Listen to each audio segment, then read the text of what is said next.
पूर्णमदः पूर्णमिदं पूर्णात् पूर्णमुदच्यते पूर्णस्य पूर्णमादाय पूर्णमेवावशिष्यते। ॐ शान्ति शान्ति शान्तिः।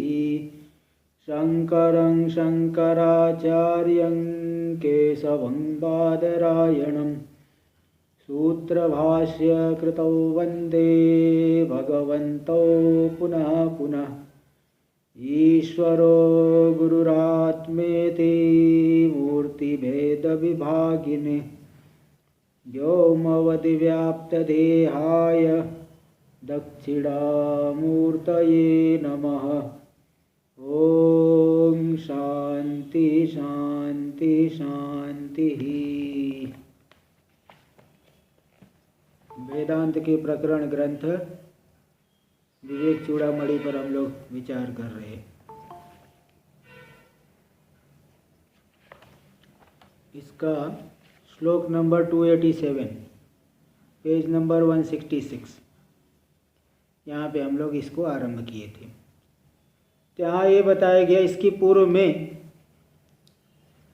9 श्लोकों के द्वारा अध्यास के अपनय को बता करके, क्योंकि अध्यास को हम दूर करेंगे तभी जो है ब्रह्मनिष्ठा हो पाएगी, और जब ब्रह्मनिष्ठा होगी तभी जीवन मुक्ति का लाभ हो सकता है।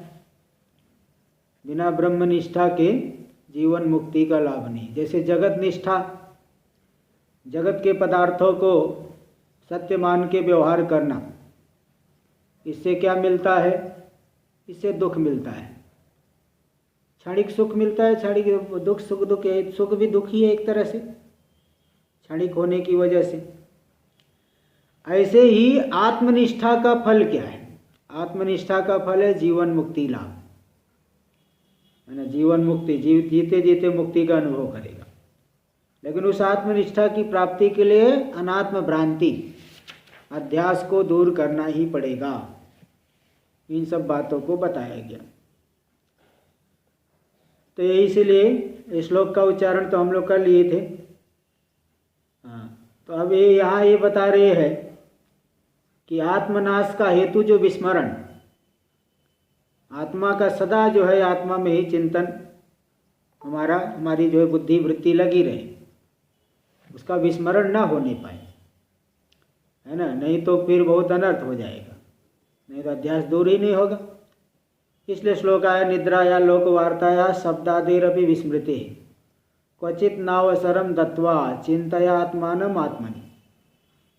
निद्रा के लिए भाई जितना आवश्यक है उससे बहुत ज़्यादा नहीं कि दिन भर लेटा रहे ऐसे ही फालतू में।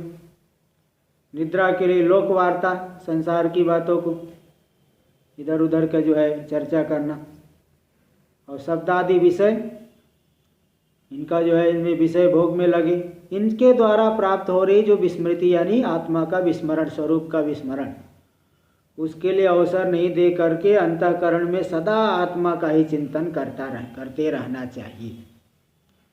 ऐसा करेंगे तभी जो है भ्रांति दूर हो करके स्वरूप का अनुभव होगा।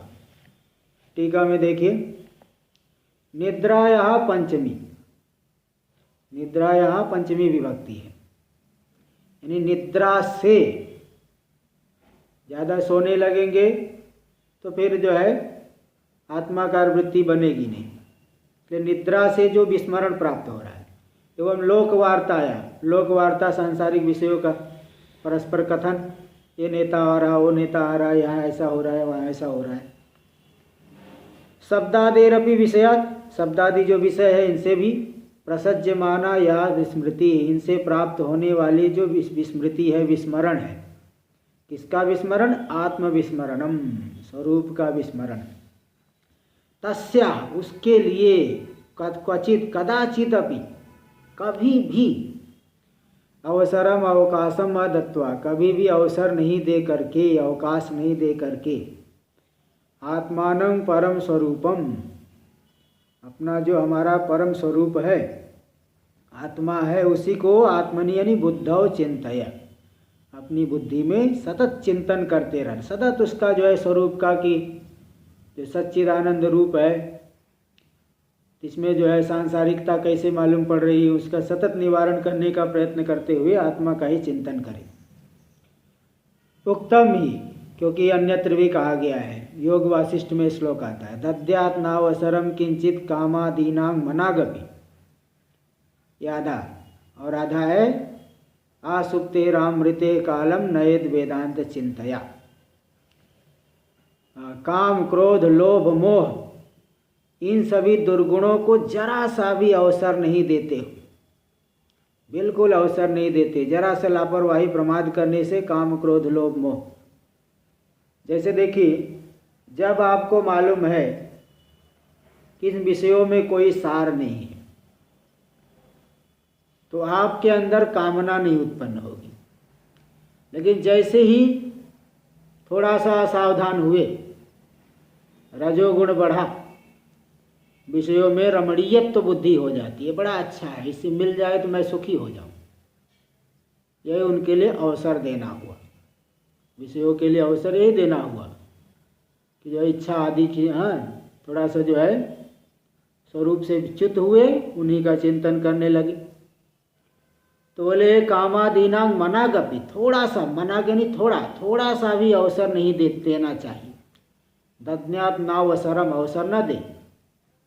फिर क्या करे, आसुप्तेरामृते कालम नयेद वेदांत चिंतया, सोने से पहले तक, प्रातः काल से लेकर के सोने से पहले तक आत्मचिंतन करे। और कितने दिन तक करे, आमृते, मरण से पहले तक लगातार इस तरह से चिंतन करे। इस तरह से अर्थ की यद्वा सर्वत्र षष्ठी, अथवा जो निद्रा या लोक वार्ता है पंचमी, या निद्रा से विस्मरण,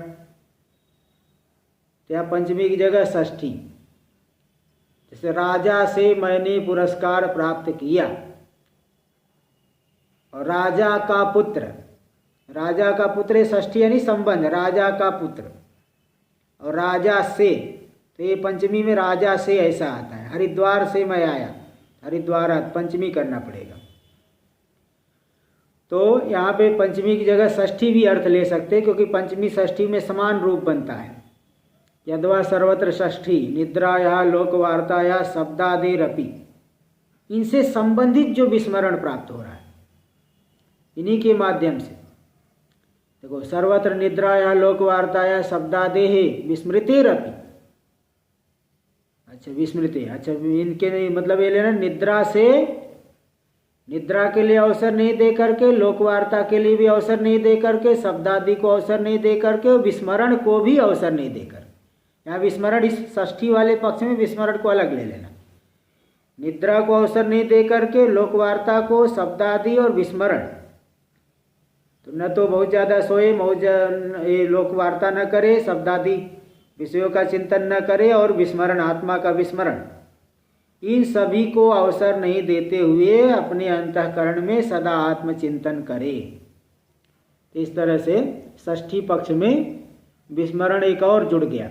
चार, इन चारों हेतुओं से, चारों को अवसर नहीं दे करके सदा अंतःकरण में आत्मा का चिंतन करे। शब्दादेह तो वही बता दिए, क्वचित अपि अवसरम दत्वा चिंतय आत्मानम आत्मनि, अपने ही अंतःकरण में सदा आत्मा का चिंतन करे। उक्तम ही मोक्ष धर्मेषु, मोक्ष धर्म आया है महाभारत में, शांति पर्व में मोक्ष धर्म वहाँ पे आया। अस्प्रासनम असंस्पर्शम असंदर्शनमेव च पुरुषस्य ऐसा नियमो मन्ये निःश्रेयसं वरम। अप्रासनम, प्रासन यानी भोजन, बहुत ज़्यादा भोजन ही न कर ले, सुबह से शाम तक खाते ही न रहे। संस्पर्श है ना, विषयों का जो है सब स्पर्श, स्पर्श के लिए भी बहुत अवसर न दे, बहुत जो है स्पर्श सुख मिले। असंदर्शनम, बहुत जो है रूप का दर्शन, ये भी न करे। ये सब जो है मतलब बाह्य विषयों में चित्त को न जाने दे। पुरुष शेष नियमो, पुरुष के लिए यही नियम है। क्यों? क्योंकि मन्ये निःश्रेयसं वरम, क्योंकि उसके लिए निःश्रेयस मेरे लिए निश्रेय श्रेष्ठ है, ऐसा मैं मानता हूँ। इसलिए पुरुष के लिए सदा ये नियम होना चाहिए कि विषयों में मन को न जाने दे। ये जो है श्लोक का अर्थ हुआ। आगे देखिए, यद अभिमान निबंधा सर्वे दोषा, जिस शरीर में अभिमान को लेकर के सभी दोष आते हैं। शरीर में अभिमान हो गया तो समझ लो सब दोष, फिर जो है अहंता हो गई शरीर में, फिर ममता बढ़ती चली जाएगी।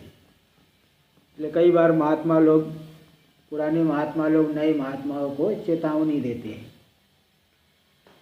कि भाई जो है तुम घर परिवार छोड़ के आए हो, सब ममता को छोड़ के आए।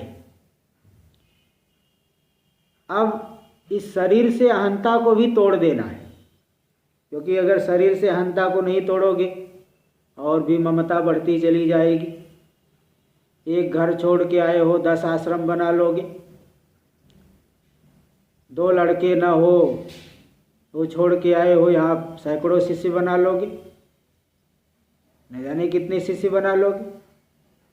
तो इसलिए जो है तो जो है अगर ममता को छोड़े, अहंता को भी काटना पड़ेगा। अगर अहंता रूपी रस्सी को नहीं काटे, फिर जगह जगह ममता का निर्माण कर लेगा। इसलिए कई लोग जो है सोचते हैं काशी में एक आश्रम हो जाता तो और अच्छा, काशी में हो गया फिर रामेश्वरम में बना लो, इधर जो है जम्मू कश्मीर में भी कहीं बना लो। सब जगह ऐसे ऐसे शाखाएं ही खोलते रहते हैं। इसलिए यहाँ पे शरीर में अभिमान को लेकर के संपूर्ण दोष उत्पन्न होते हैं। इसलिए यहाँ देखे, यही पहले आगे उपदेश दे रहे, यद अभिमान निबंधना सर्वे दोषा, जिस अभिमान रूपी मूल कारण को लेकर के सभी दोष उत्पन्न होते हैं। जिसमें अभिमान को लेकर, किसमें? तम ऐसे स्थूल देह, उस स्थूल देह को मां कदाचिदपि आत्मत्वेन मंस्था, उस स्थूल शरीर को कभी भी आत्मरूप मत मानो। यानी वहाँ से भी अपनी अहंता को तोड़ दो, अहम बुद्धि को हटाओ। इस बात को यहाँ उपदेश दे रहे माता पित्रोरिति, श्लोक नंबर 288। देखिए, माता पित्रोर्मलोद्भूतं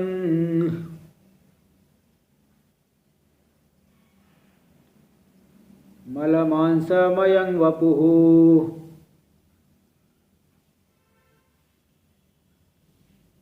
त्यक्त्वा चण्डालवद्दूरं ब्रह्मीभूय कृति भव। माता पित्रोर मलोद्भूतम, माता और पिता के मल से उत्पन्न हुआ। मल मतलब शरीर में जितनी धातु है सभी जो है वो गंदगी ही है।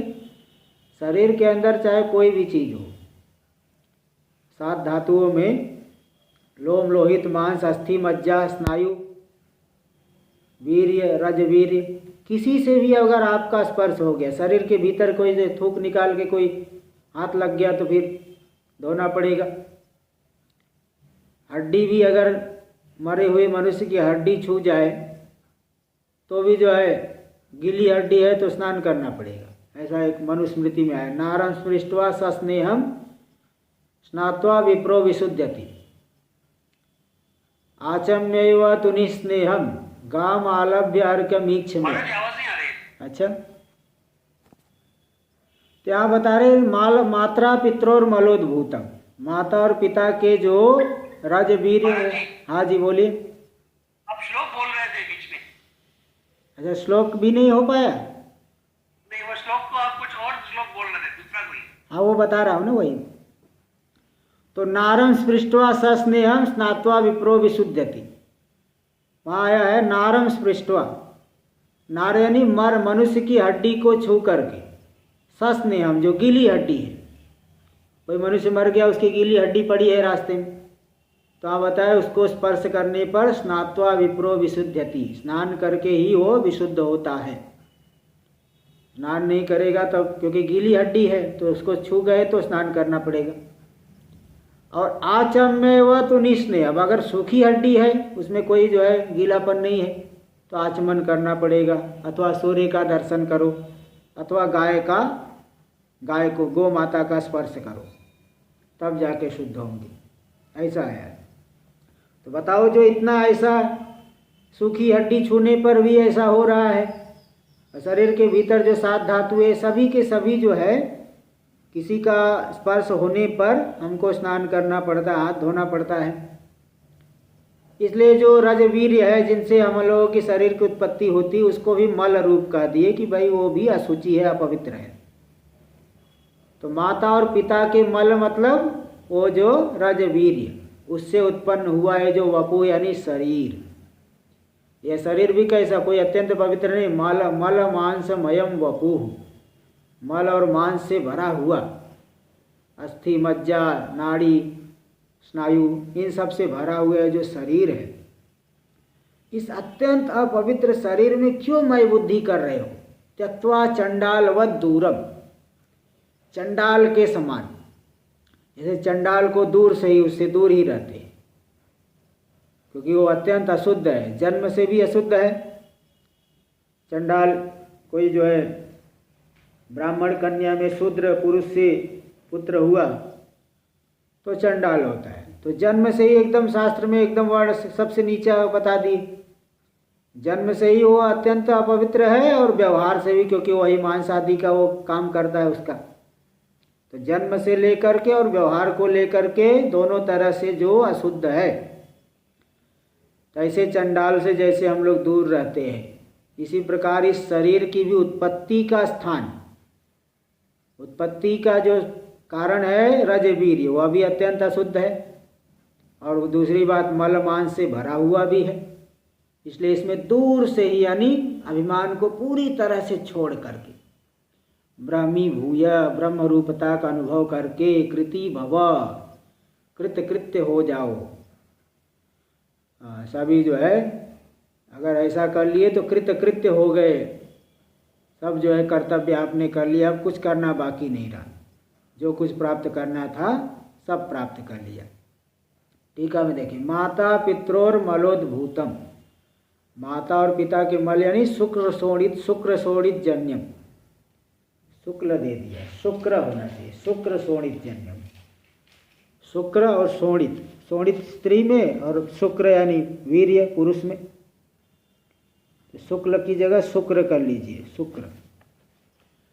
मल मांसमयम हेतुतः स्वभावतश्च विभत्सम, हेतु कारण भी उसका ऐसे ही है कि वो अशुद्ध है, और स्वभाव से भी शरीर मलमान से भरा हुआ है, स्वाभाविक रूप से, और कारण को देख करके दोनों प्रकार से जो विभत्स है, अत्यंत घृणास्पद है, अत्यंत घृणा का आस्पद है। ऐसा जो वपु यानी शरीरम, शरीर को चंडालम इव दूरम त्यक्त्वा, चंडाल के समान दूर से ही छोड़कर, यानी तत्र आत्मत्वाभिमानम कृत्वा, उस शरीर में आत्मरूपता का अभिमान नहीं करके, ब्राह्मी भूय यानी आज्ञानिकम अब्रह्मत्वम विधूय, अज्ञान जनित जो अब्रह्म रूपता उसको छोड़ करके, स्वयं ब्रह्म इति विज्ञाय, यही मैं ब्रह्म रूप हूँ ऐसा जान करके, कृति यानी कृतकृत्यो भव, कृतकृत्य हो जाओ।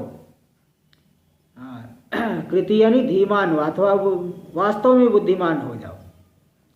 गीता में जो भगवान करे, तद बुद्ध्वा बुद्धिमान स्यात् कृतकृत्यस्य भारत, इसी को जान करके वास्तव में बुद्धिमान होता है, वास्तव में वही ज्ञानी है। इसलिए कृति यानी ज्ञानी हो जाओ, ज्ञान को प्राप्त कर लो, स्वरूप को जान लो, इस तरह से ये बताए। लेकिन अब देखिए बारंबार शास्त्र बता रहा है, लेकिन जो जीवात्मा है उसको कुतर्क करने की आदत है। जैसे चूहे का स्वभाव होता है कुतरना, काटते रहता है, ऐसे जीव की बुद्धि का भी है। पहली बात तो तत्व को ग्रहण नहीं करेगी, दूसरी बार उस जो है शास्त्र की बातों को काटने का भी प्रयत्न करता है व्यक्ति अपनी बुद्धि से। इसलिए शास्त्र को बारंबार जो है प्रयत्न करना पड़ता है। अगर एकदम श्रद्धा से पूरी तरह से ग्रहण कर ले पहले ही, आरंभ में ही, तो फिर बारंबार बताने की आवश्यकता नहीं है। इसलिए यहाँ और भी बता रहे हैं, त्यक्त्वा स्थूलाभिमानम, स्थूल शरीर में अभिमान को छोड़ करके, और तत्परिच्छेदात परिच्छिन्नम यो भासमानम जीवम अपि। स्थूल शरीर परिच्छिन्न है, स्थूल शरीर हर जगह नहीं। कमरे के भीतर आप कोने में बैठे हुए हो अथवा बीच में बैठे हो, एक कमरे में ही पूरा शरीर आपका व्याप्त होके नहीं रह रहा है। बिस्तर में भी सोते हो, कभी इस तरफ कभी उस तरफ कभी बीच में, तो अब शरीर ये कोई बहुत बड़ा थोड़ी है, इसलिए जो अत्यंत परिच्छिन्न है। इसलिए शरीर में अभिमान करके ऐसा लगता है मैं ही परिच्छिन्न हूँ। जितना बड़ा शरीर उतना बड़ा अपने आप को मानता है। इसलिए यहाँ दिखा रहे त्यक्त्वा स्थूलाभिमानम, स्थूल शरीर में अभिमान को छोड़ करके और तत्परिच्छेदात परिच्छिन्नम यो भासमान, स्थूल शरीर वहाँ उसमें परिच्छेद होने की वजह से, स्थूल शरीर के परिच्छेद से जो परिच्छिन्न छोटा मालूम पड़ता है, ऐसा मालूम पड़ने वाला जो भासमानम जीवम, भास दिखाई पड़ने वाला मालूम पड़ने वाला जीव अपने आप को परिच्छिन्न जो मान रहा है। तुपाधि प्रविलापने न विलापय, उपाधि का प्रविलापन करके इस स्थूल शरीर के अभिमान को दूर करो, स्थूल शरीर में अहंता बुद्धि को छोड़ दो। इसको बता रही त्याग घटेति। श्लोक नंबर 289 देखिए। घटाकाशं महाकाश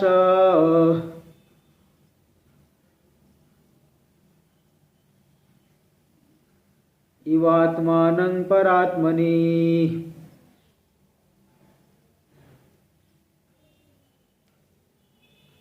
विलाप्याखंड भावेन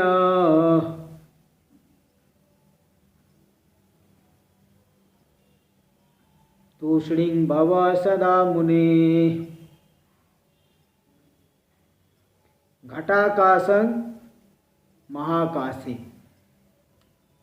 इवात्मानं परात्मनि, जैसे घटाकाश को महाकाश में विलापन करके, घट में है, घट को देख करके घटाकाश छोटा छोटा बड़ा मालूम पड़ता है। इस घट में कम जल आएगा, उस घट में ज़्यादा आएगा, इस तरह से मालूम पड़ता है। तब जैसे घट को फोड़ दिए तो घटाकाश कहाँ हो गया, वो मठाकाश महाकाश में मिल गया। जो व्यापक आकाश है उसमें मिल गया। व्यापक आकाश से अलग घटाकाश नहीं दिखाई पड़ता।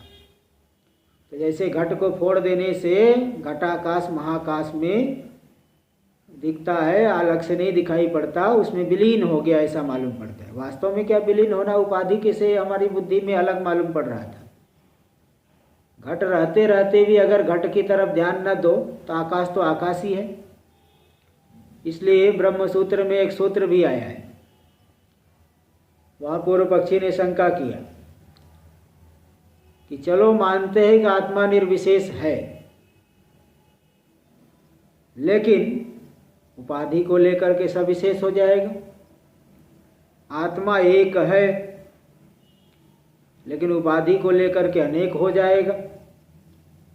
इस तरह की शंका वहाँ ब्रह्मसूत्र में की है।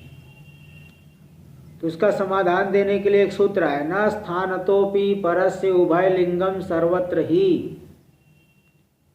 स्थानत यानी उपाधि को लेकर के भी परमात्मा दो प्रकार का नहीं हो जाता, सविशेष निर्विशेष दो नहीं हो जाता, वो एक ही है। भाई टोपी पहन गया, देवदत्त नाम का आदमी है, टोपी पहन लिया और टोपी निकाल दिया, तो टोपी पहनने से और टोपी निकाल देने से वो दो नहीं हो जाता, एक ही रहता है। कोई आदमी जो है बहुत सुंदर कोट टाई आदि पहन के आया और दूसरे दिन गांव का धोती कुर्ता पहन के आया, तो ड्रेस बदल देने से आदमी दो नहीं हो जाता, आदमी तो एक ही रहता है। ऐसे ही आकाश, और वहाँ दिखा है जैसे आकाश घट बन जाने से आकाश दो नहीं हो जाता, आकाश तो एक ही रहता है। हाँ, देखने वाला कह सकता है घटाकाश है, इसके भीतर का आकाश जो है वो घटाकाश, लेकिन वह दो नहीं हुआ वास्तव में। ऐसे उपाधि को लेकर के भी परमात्मा दो नहीं हो जाता, जो सर्वत्र ही, क्योंकि सर्वत्र उपनिषदों में उसको एक रूप ही बताया है। अस्थूलम अनणु अह्रस्वम अदीर्घम। तात्पर्य रूप से श्रुतियाँ एक ही तत्व को बता रही, तो दो कैसे मान लोगे? इसलिए दो नहीं हो सकता। तो घटाकाशम महाकाशे, घटाकाश को महाकाश में विलीन करके, जैसे विलीन कर दिए मतलब आकाश से अतिरिक्त नहीं है, इसी प्रकार आत्मानम परात्मनि विलाप्य, जीवात्मा को परमात्मा में विलीन करके, यानी उपाधि में मिथ्यात्व को दृढ़ करके, उपाधि में मिथ्या, उपाधि को मिथ्या समझ लो तो जीव तो परमात्मा से अभिन्न है ही, जीव परमात्मा से उसका भेद कहाँ है? इसलिए आत्मा को परमात्मा में विलापन करके अखंड भावे न तूष्णीम भव सदा मुने, हे मननशील शिष्य, हे मनन करने के स्वभाव वाले शिष्य, जीवात्मा को परमात्मा में विलापन करके अखंड रूप से तुम सदा ही शांत हो जाओ। सदा शांत हो जाने का मतलब कि अन्य कर्तव्यांतर से रहित हो जाओ, किसी भी प्रकार के कर्तव्यता बुद्धि से रहित हो जाओ। अब कुछ करना बाकी नहीं रहा। लक्ष्य मिल गया तो उस लक्ष्य की प्राप्ति के लिए हाथ पैर नहीं हिलाना पड़ता, कहीं दौड़ना नहीं पड़ता। जिस लक्ष्य को आप पाना चाहते थे वो लक्ष्य प्राप्त हो गया, अब उसकी प्राप्ति के लिए कोई दंड बैठक अथवा हाथ दौड़ना, कुछ करना, ये सब नहीं करना पड़ता। ऐसे जब चरम लक्ष्य की प्राप्ति हो गई, अंतिम लक्ष्य, अब कुछ करना बाकी नहीं रहा। टीका में देखिए, महाकाश एव घटेन अवच्छिद्यमान, महाकाशी घट से अवच्छिन्न होता हुआ, परिच्छिन्न होता हुआ, घट के भीतर आ गया तो उसे कहते थे घटाकाश, घटाकाश उच्यते, घटाकाश कहा जाता है। एवं बुद्ध्यादि उपाधिना परमात्मा जीव उच्यते, इसी प्रकार बुद्धि आदि उपाधियों के लेकर के, स्थूल शरीर, सूक्ष्म शरीर, कारण शरीर, इन उपाधियों को लेकर के परमात्मा ही जीव शब्द से कहा गया है। वही एक ही परमात्मा नाना प्रकार के अंतःकरण में प्रतिबिंबित होकर के नाना प्रकार के छोटे बड़े रूप में दिखाई पड़ रहा है। जैसे एक ही सूर्य नाना प्रकार के घड़ों में, बड़ा घड़ा है तो थोड़ा बड़ा दिखेगा, छोटे घड़े में छोटा दिखता है। ऐसे ही 84 लाख योनियों में, नाना प्रकार के शरीरों में नाना प्रकार से प्रतिबिंबित सा मालूम पड़ रहा है, नाना प्रकार के शरीर वाला जैसा मालूम पड़ रहा है। तो वही बुद्धि आदि उपाधि को लेकर के वही जीव, उसे जीव कहा जाता है। धिया घटस्य पृथक करणे, घटाकाश महाकाश एव, जैसे घट के भीतर आ गया तो घटाकाश, किंतु बुद्धि के द्वारा उस घट को अलग करके देखो। घट रूपी उपाधि में बुद्धि को मत गड़ाइए, दिमाग नेत्र को मत वहाँ लगाइए, बस केवल आकाश में दृष्टि केंद्रित करिए, तो आपको आकाश में कोई भेद नहीं दिखेगा। आकाश तो आकाश ही है, तो घटाकाश महाकाश ही हुआ। एवं उपाधि नाम, इसी प्रकार जितनी भी उपाधि है, स्थूल सूक्ष्म कारण, इन सब का वो जो है अधिष्ठान के ज्ञान से, सर्वोपादान सर्वकल्पना अधिष्ठान ब्रह्मा व्यतिरिक्त तत्व ज्ञानेन, सभी का जो उपादान है, सभी की कल्पनाओं का अधिष्ठान है, ऐसा जो ब्रह्म, उस ब्रह्म से अव्यतिरिक्त तत्व के ज्ञान से, तो शरीर आदि जितनी उपाधियां है वह सब कल्पित है। कल्पित की अधिष्ठान से अलग सत्ता नहीं होती, ऐसा जान लेने से स्वरूपतः निषेधे कृते। जैसे जान लिए सर्प नहीं, बोले सर्प रस्सी ही है, मतलब रस्सी से अतिरिक्त कुछ भी नहीं है, तो स्वरूपतः आपने सर्प का निषेध कर दिया। ऐसे ही सभी उपाधियों से वो अधिष्ठान रूपता को, उपाधियों को जान ली, उपाधियों में अधिष्ठान रूपता को जान करके स्वरूपतः उन सभी का निषेध कर देने पर अब क्या बचा? एक ही तत्व बचा, अखंड भावे न परिच्छेदपादकस्य अभावात्, अखंड भाव से जो तुम स्थित हो जाओ। क्यों? क्योंकि परिच्छेद का पादकस्य अभाव, उपाधि जब मिथ्यात्व हो गया तो परिच्छिन्न करने वाला, परिच्छिन्नता की प्राप्ति कराने वाले का ही अभाव हो गया। इसलिए अपरिच्छिन्नाकारतया सदा मुने तूष्णीम भव। हे मननशील शिष्य, मुने मुने यानी मननशील है शिष्य, मनन करने में चतुर शिष्य, अपरिच्छिन्नाकार रूप से व्यापक रूप से तुम स्थित हो जाओ। तूष्णीम यानी शांत, शांत हो जाओ, स्थित हो जाओ। क्यों? क्योंकि कर्तव्यांतरा भावात, अब कोई दूसरा कर्तव्य तुम्हारे लिए बाकी नहीं है। उक्तम ही गीतासु, गीता में कहा भी गया है, एतद् बुद्ध्वा बुद्धिमान स्यात् कृतकृत्यस्य भारत। एतद् बुद्ध्वा, दकार छूट गया है, इस तत्व को जान करके ही वास्तव में बुद्धिमान हो जाता है, कृतकृत्य हो जाता है, अब कुछ कर्तव्य बाकी नहीं रहता। हे भारत, भारत, हे भरतवंशी अर्जुन। इसी प्रकार विष्णु पुराण में भी एक श्लोक आया है, विभेद जन के ज्ञाने नासम आत्यंतिके गते आत्मनो ब्रह्मणो भेदम असंतं कः करिष्यति।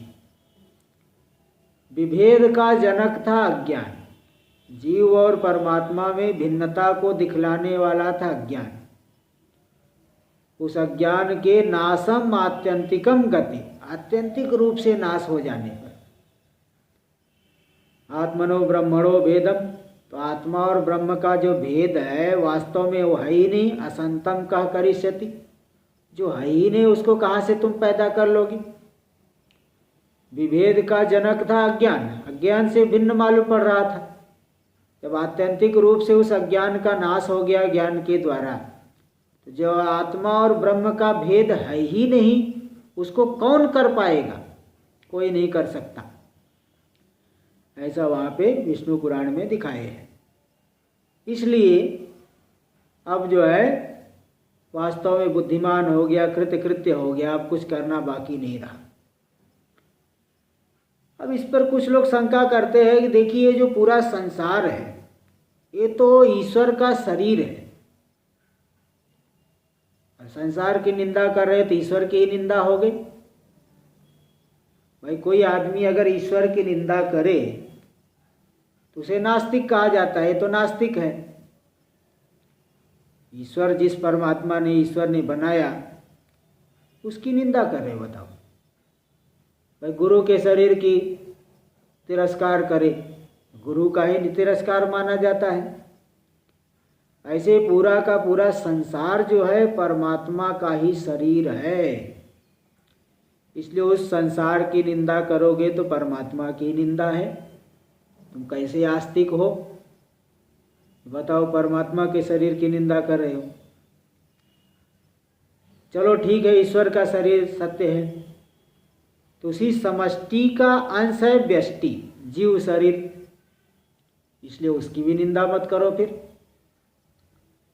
ऐसी कोई लोग, द्वैतवादी लोग ऐसी युक्ति लगाते हैं। वो लोग कहते हैं कि पूरा संसार परमात्मा का ही शरीर है। तो ठीक है, कोई बात नहीं, लेकिन वो सत्य नहीं है। कहीं भी परमात्मा ने जो है उसको सत्य नहीं कहा। इसलिए नारद जी से भी जो संवाद हुआ भागवत में, तो माया हेसा मया सृष्टा यन्मांग पश्यसि नारद सर्वभूत गणैर्युक्तम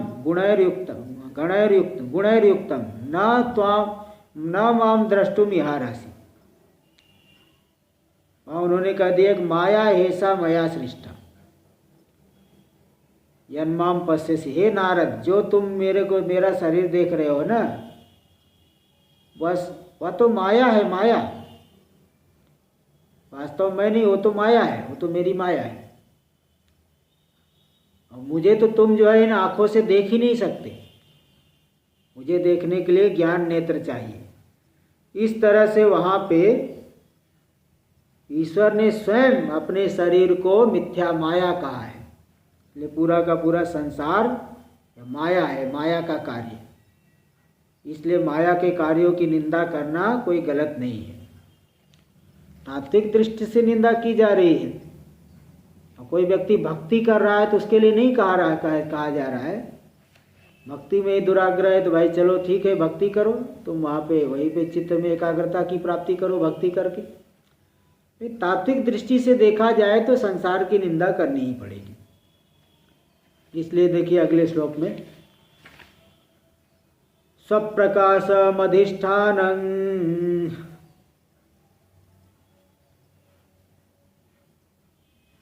स्वयं भूय सदात्मना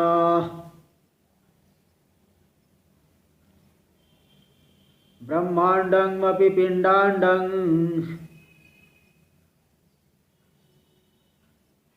त्यज्यतां मलभाण्डवत्।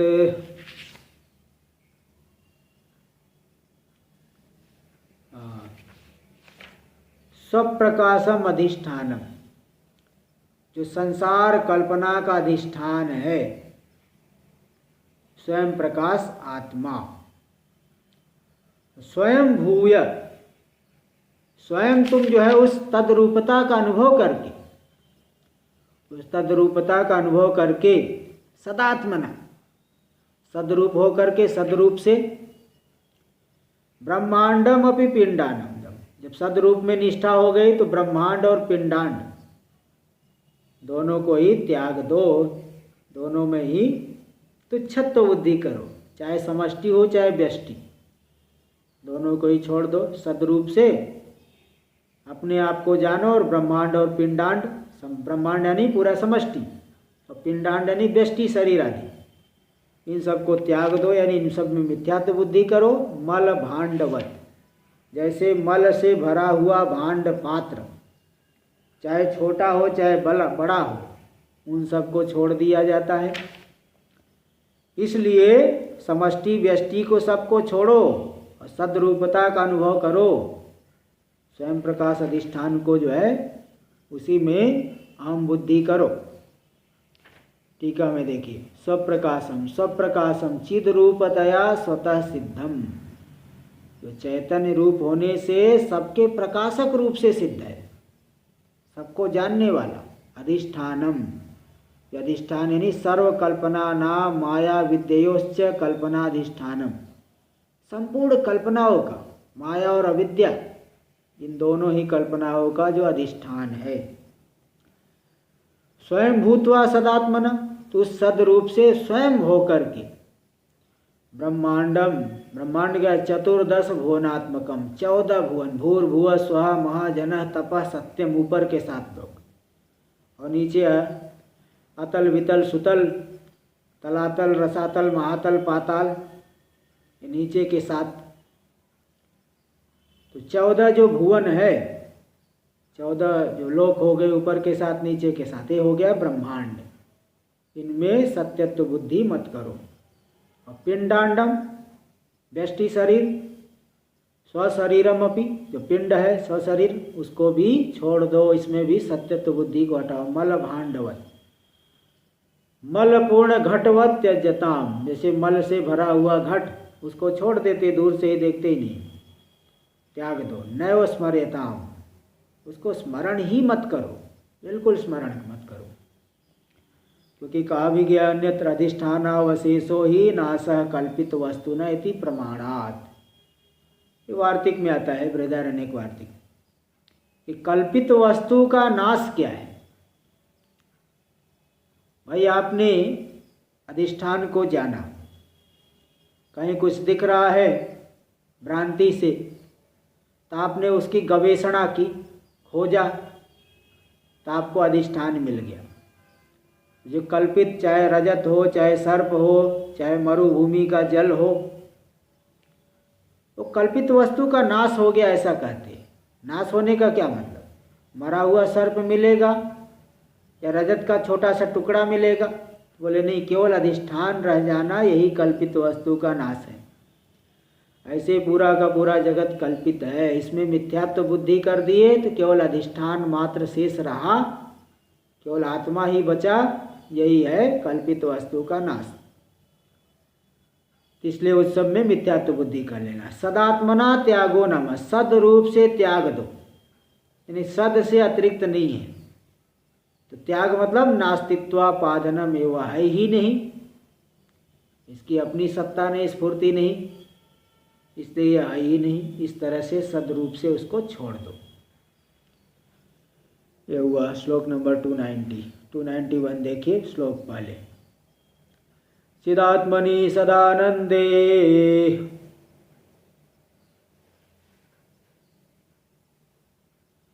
देहारूढ़महं धियम्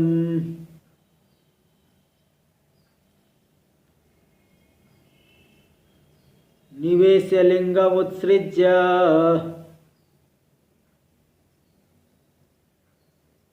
केवलो भव सर्वदा।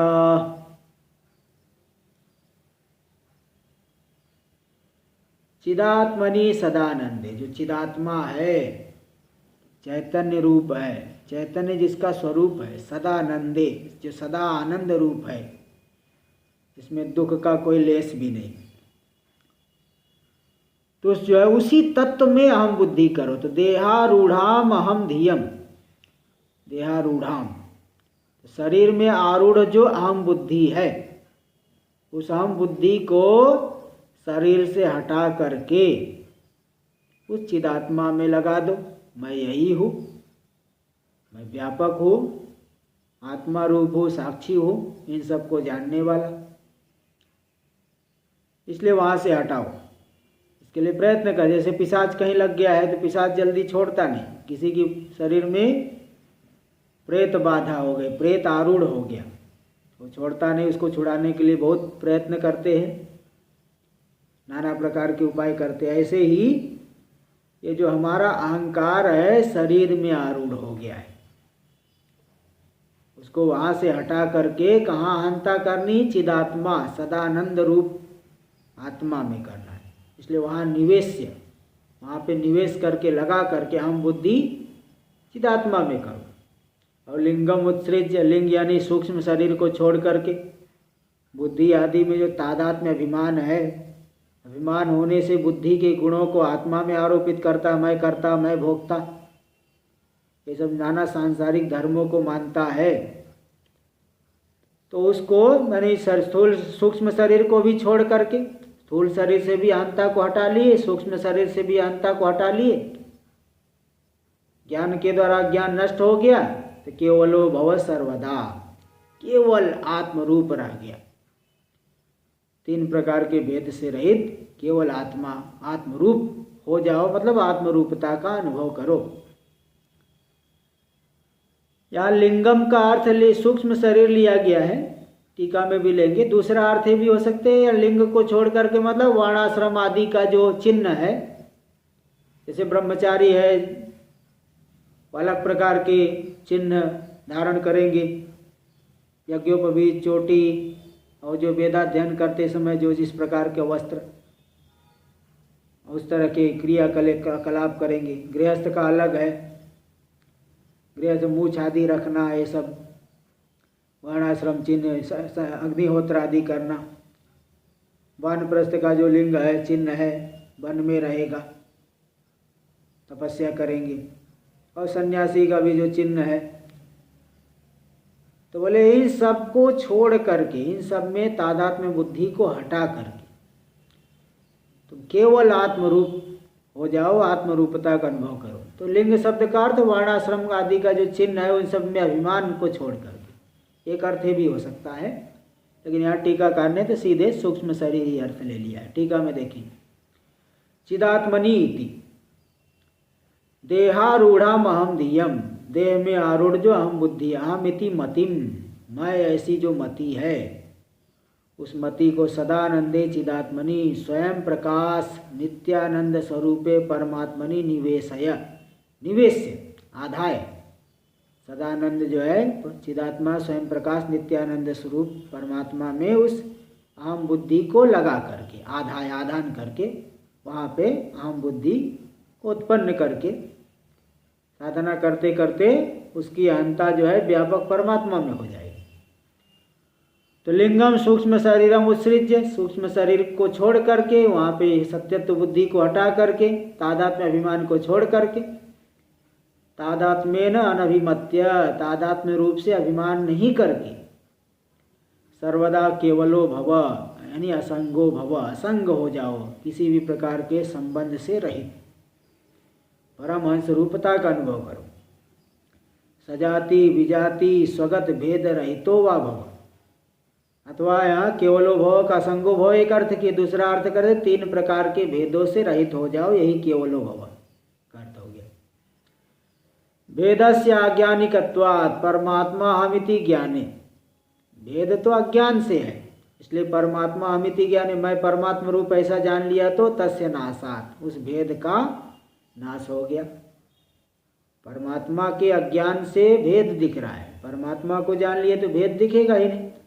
कैवल्यम सहजम अभिव्यज्यते, कैवल्य जो सहज स्वाभाविक रूप से वो हमारा स्वरूप ही है, लेकिन वो मालूम नहीं पड़ रहा था, तो व्यवधान हटने से सहज रूप से उस कैवल्य की अभिव्यक्ति हो जाती है। इति भाव, ये तात्पर्य है।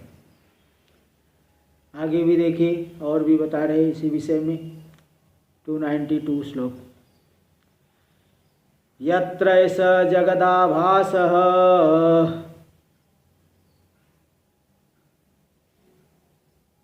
दर्पणान्तः पुरं यथा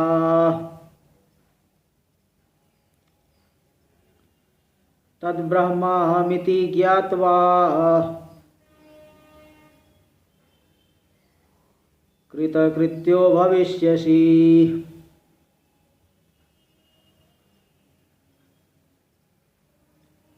यत्र एष जगदाभासः, जिस तत्व में जगत रूपी आभास दिख रहा है, मिथ्या पदार्थ दिख रहा है।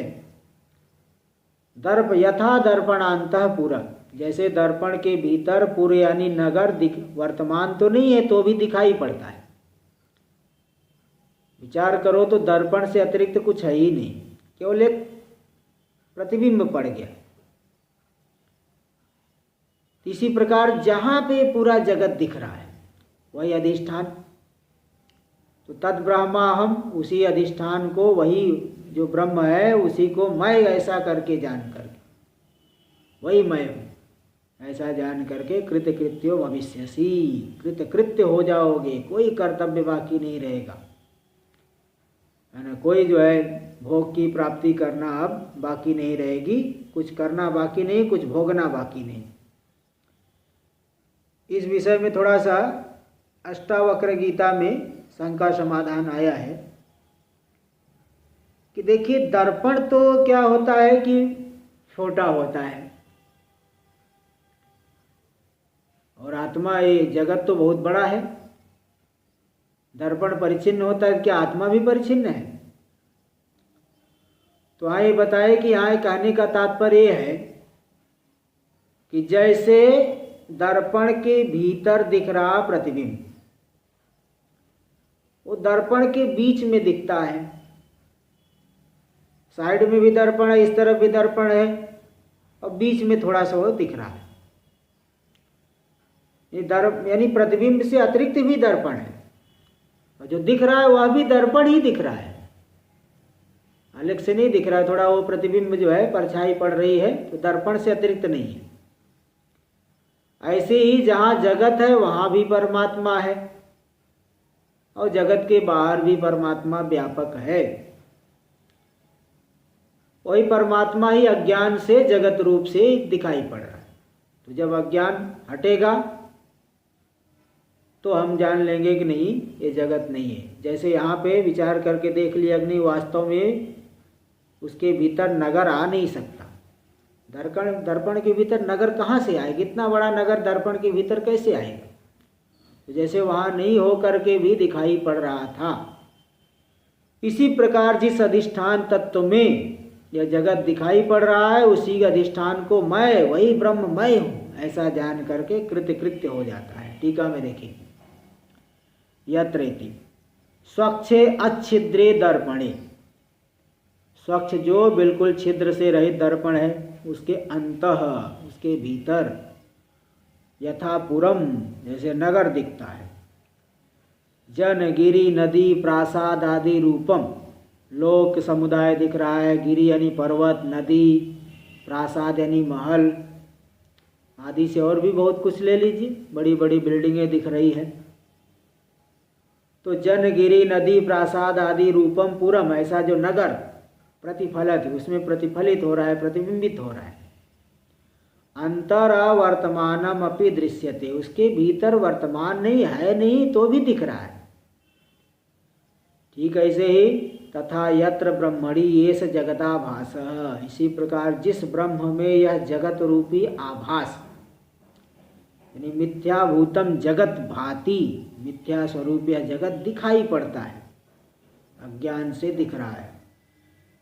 तद ब्रह्माहमिति ज्ञात्वा, उसी अधिष्ठान को वही ब्रह्ममय हो, व्यापक, ब्रह्म शब्द का अर्थ होता है व्यापक, बृहत्वाद ब्रह्मणत्वाद व आत्म ब्रह्मेति गीयते, जो बृहत व्यापक है, ब्रह्मण शरीर वृद्धि आदि का हेतु है, उसी की विशेष अभिव्यक्ति होने से शरीर आदि में देखो वृद्धि आदि भी होती है। तो ऐसे ब्रह्म को वही मैं हूँ ऐसा जान करके कृतकृत्यो भविष्यति, भविष्य से कृतकृत्य तुम हो जाओगे। अब यहाँ ये शंका होती है, कितना रूप कैसे धारण किया, एक ही तत्व है, कितना रूप कैसे धारण कर लेगा। अब इस विषय में अगले श्लोक में आएगा, उसका विचार हम लोग कल करते हैं। ओम पूर्णमद पूर्णमिदं पूर्णात् पूर्णमुदच्यते पूर्णस्य पूर्णमादाय पूर्णमेवावशिष्यते।